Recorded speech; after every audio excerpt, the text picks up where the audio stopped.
Oh yeah, man. When you start talking about Smoking Burt Cooper versus Michael Moore, you're talking about one of the greatest heavyweight fights of all time. Now, obviously, because neither one was champ in the heavyweight division yet, it didn't get the notoriety maybe it should have. It was on the USA Network where Sean O'Grady was the professional analyst, and I forget who worked with Sean, but I used to watch that a lot. In fact, the first boxing gym I was at, it was called Escondido Boxing Club. It was Joe Crowder's gym.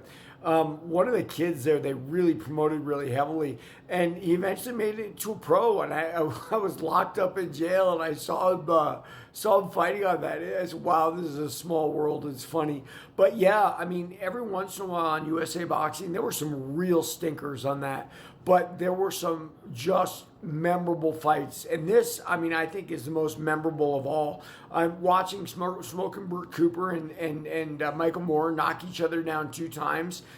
Two guys who are ready to brawl. That's what the public likes about fighting. That's when boxing or MMA shines the most, when two guys throw caution in the wind and put it all on the line and go for it. And that's why we love the sport, man. I mean, we don't obviously get that all the time, and obviously there's a certain amount of skill involved too. Both those guys can be beaten, even in the sense of power, right? Because isn't it ironic that Michael Moore went and got himself knocked out by George Foreman by not laying off a little bit? Moore kept pushing Foreman, kept battering him around the ring, sort of, when he could have just boxed his way to victory. And he probably would have had not probably, he would have had a longer reign. I don't know how long it would have gone, but it definitely would have made it past the George Foreman fight. But then we wouldn't have had George Foreman as the oldest heavyweight champ at 45.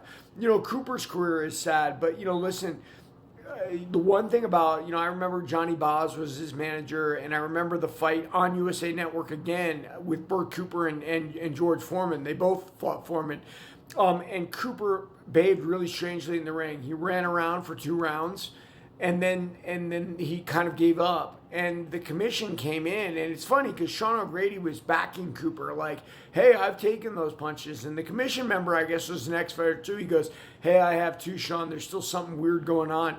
And we found out years later that Johnny Boz and Burt Cooper were smoking crack together, in the back. And listen, I even talk about it. I did drugs the night before one of my fights.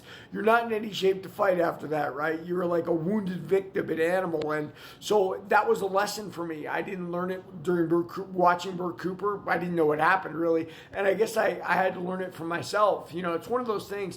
There's a lot of demons that go along with prize fighting. It's changing a little bit now with all the college guys involved, and it's so popular. But back then, in boxing only days, you're talking about a street corner, and that's what my book is meant to prevent people about. Read my book, Warrior of the Light, everyone.